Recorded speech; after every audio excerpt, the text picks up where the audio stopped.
Hi, this is Rabbi Tzvi Mandel of Kahal Bnei Yisrael, the Bar Zalazitz community of Jewish friends. Great to be here tonight. And tonight is Wednesday night, Pashas Matas Maseh. It's coming Shabbos, it's Rosh Chassidishe as well, which is a very special time, right? The Rambam says whenever we say Rosh Chassidishe, it's a special Simcha Yisera, extra Simcha. And we're hoping that, and praying, of course, like all Jews are, that this Tisha B'Av will be a Yantiv. And I mentioned the other night about Rav Shem Kolin's Yotzei, Chafez Thomas. So the story that happened then was as follows. He didn't want to become a Rebbe, and the whole thing till the Ariya Kadosh himself promised him that he'll see from one end of the world to the other. And for what purpose, he says, unless it's to worship Hashem. And he was once at a bris, and the Baal Bris, the one who was making the bris, was a very rich man, and he had a special section for all the poor people, and there was one little kid from the poor people's family that only wanted to sit up front, and they told him, no, you can't sit up front. It's not even your family's bris, they're just letting you. And he said, no, he's cried and cried. And so Reb Shlomo Kalina was there, and he saw that this child was the father of the Baal Bris in his previous life. So like it was eating his heart out. And he told the Baal Bris, let him sit up, what do you care? And then later when he started giving out the portions, it seems they would give better portions to the Sheni Yidden and then to the poor people, just simple portions.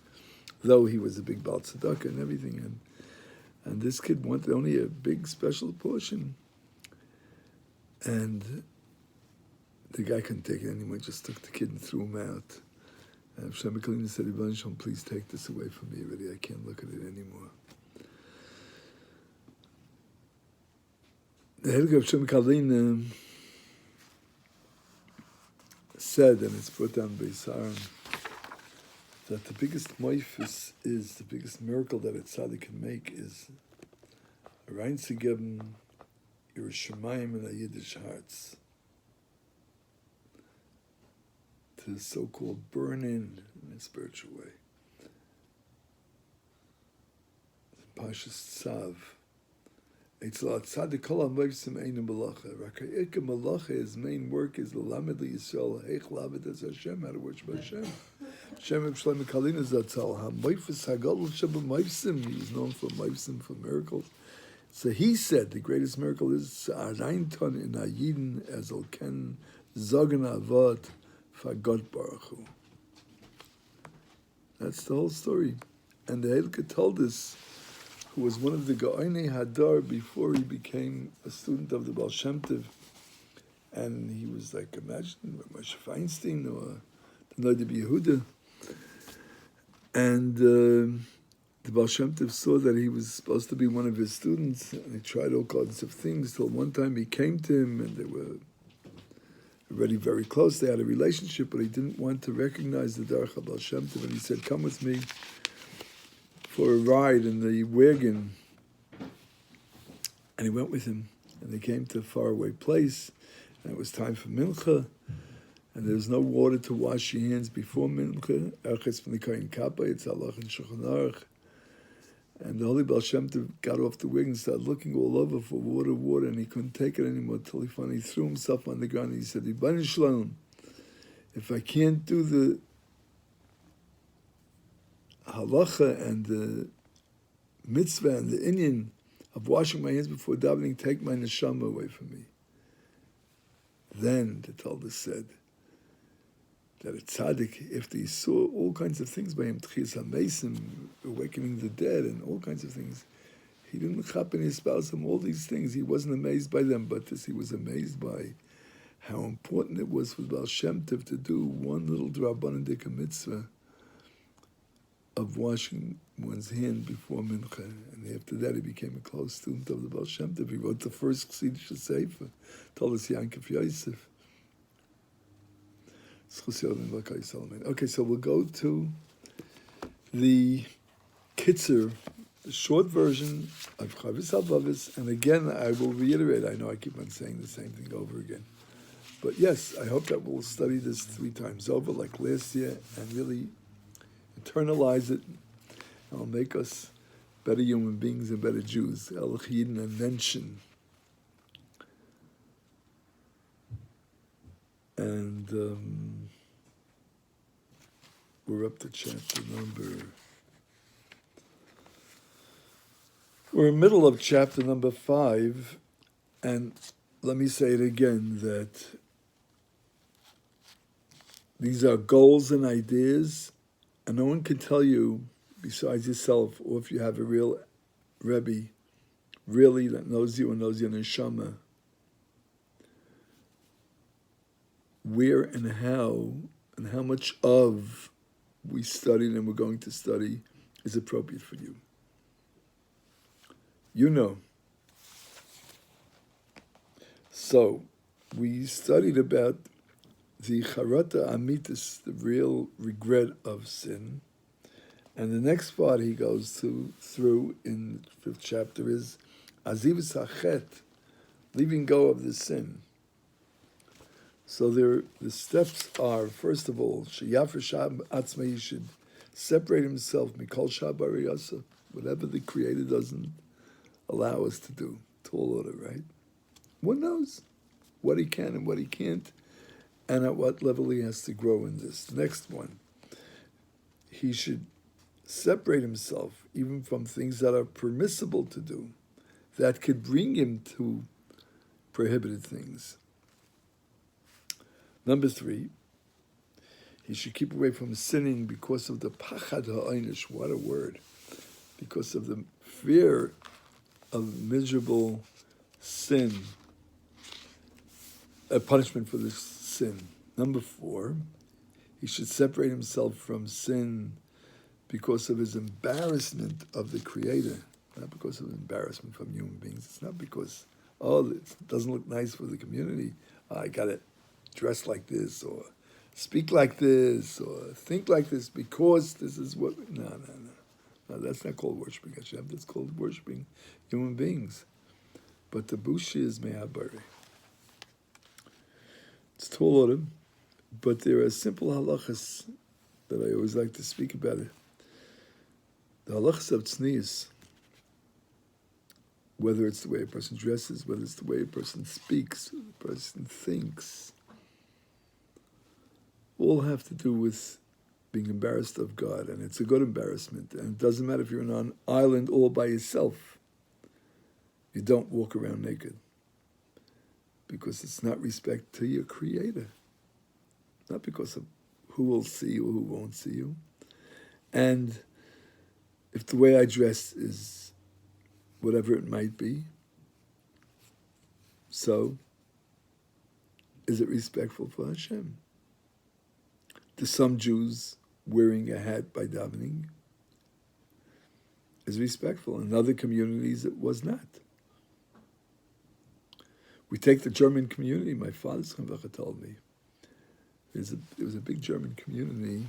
You know, we're on the Upper East Side. Back in the 20s and the 30s, this guy Luxstein today, no great shakes, but his father was a big tzaddik and a big Talmid Chacham. The old Rabbi Luxstein, Joe Luxstein. And in their communities, they didn't wear yarmulke in the streets. Talking about people that mamish kutza shel yarav halacha, everything they did was 100%. And the interesting thing is that the Yekish Yidden, their Kabbalah of the way they practice halacha goes back all the way to the Maril, which is before the Shulchan Aruch. And both Rabbi Yosef Karo and the Ramah quote the Maril. This is their custom. And this is how it goes. In odd parts of Europe, these things were unheard of.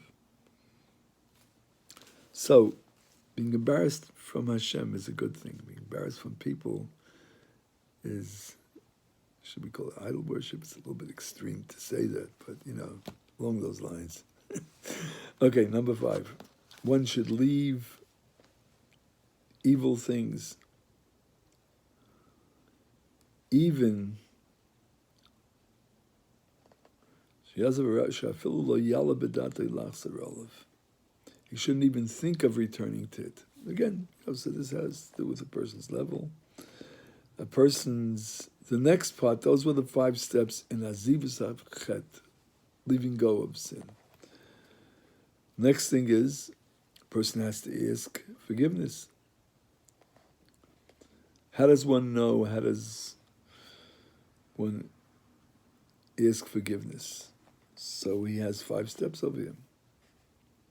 Number 1 is that he should admit that he sinned and that his sins were many. If they were, right? If he's cognizant of many sins, just speak it out to Hashem. Number 2 is he should always remember his sin, and this is a tricky one. This is what really pulls people down, and it's wrong. It doesn't say anywhere that you have to be ba'atzis and you have to be depressed and feel that you're a piece of garbage, because that's against everything that the Torah believes, especially Torah Baal Shem Tov. Again, we come to Reb Shlomo Karliner, whose Yahrzeit was 22 of Thomas. What did the Reb Shlomo Karliner say? That the worst sin a Jew could do is to forget that he's a ben melech, that he or she are a prince or princess, and act thereupon. We have to have this holy haughtiness, holy gaiva. So it doesn't mean we should fall into sin and remembering our sin. Quite on the contrary, there are, in fact, many views, like the Holy Rav Kook writes in a place, and it's also brought down in Beis Aaron in a place, that one should forget his sins. If that's the way that he needs right now, then that's what he should do. He should forget. There's no connection with whatever he might have done. Again, each person on his level. Okay, number 3.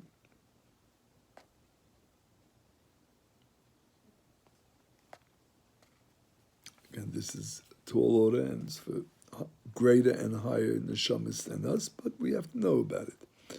One should give pain to his body by day and pray by night at the time when his mind is clear or empty from worldly things, right? He doesn't have to make panasa then.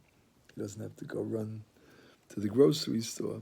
So it's a good time to do tshuva. Okay, number 4. A person should steadily always pray to Hashem that he should forgive him and that his tshuva should be accepted by Hashem. Number 5, he should strengthen himself to warn other people not to stumble in the sins that he did. Okay. And the last part of the tshuva is Kabbalah, taking upon himself in the future. And what are these? How does this work? So again, there's 5 steps.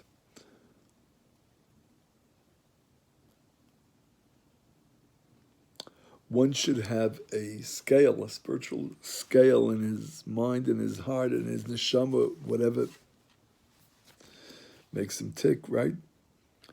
One should have this scale.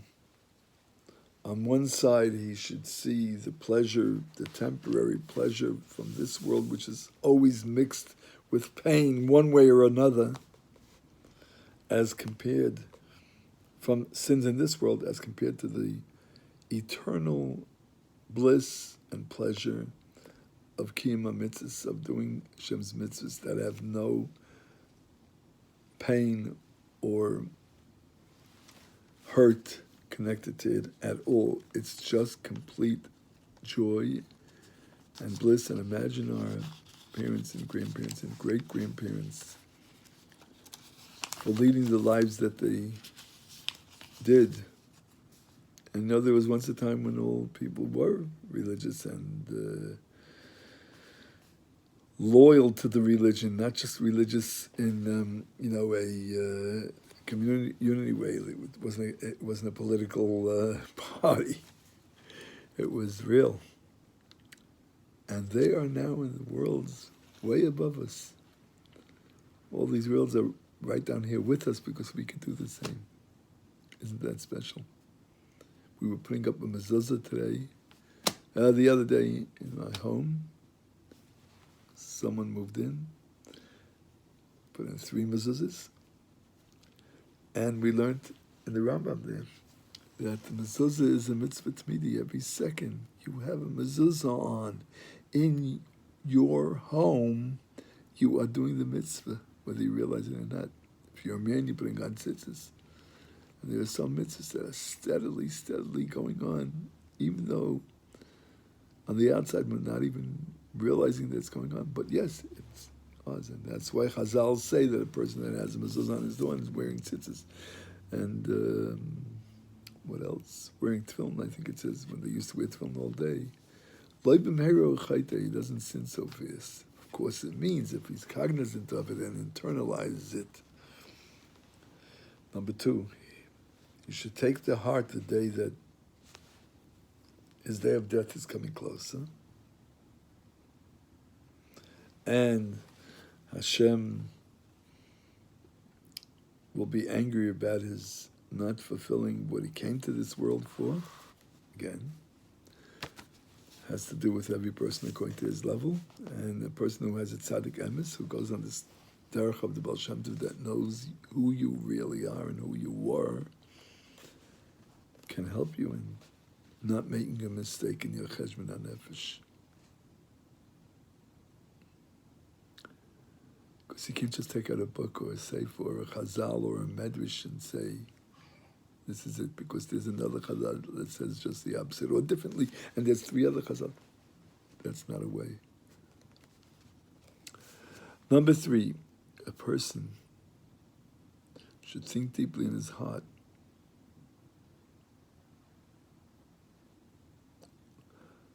about the days that he went off the right track that Hashem commanded him. And again, this has to do with what we said before from Rav Kook and from the Beis Aaron. Sometimes we have to separate from these things. Like the Rambam says, sometimes we have to become a different person and ignore those things, maybe until a certain level where one can go back to where he was and correct it. Number 4, a person should fix what he sinned and be careful not to hurt any human being, any creature. Number 5 is a person should think in his heart deeply about the greatness of the Creator he should be blessed, that he rebelled against, and this should bring him shame. So again, the first part I think is more appropriate than the second part. Always remembering the greatness of Hashem. God Hashem, as we said yesterday. God Hashem, there is no understanding and no giving boundaries to the greatness of Hashem's chesed. God is chesed, Avram is Hayakela, God Gib God is Avram, Giba is Yitzchak, Naira is Yaakov. So, God Hashem, the chesed of Hashem is so great that Ein Cheked, there's no way even of comprehending, anyone comprehending greatness of Hashem's love to us. He loves us so much and created everything and the whole world for us to enjoy on his level of joy, of what's considered joy by him, but doesn't mean separating from this world and the joys of this world. That's a different religion. Have a great night, guys.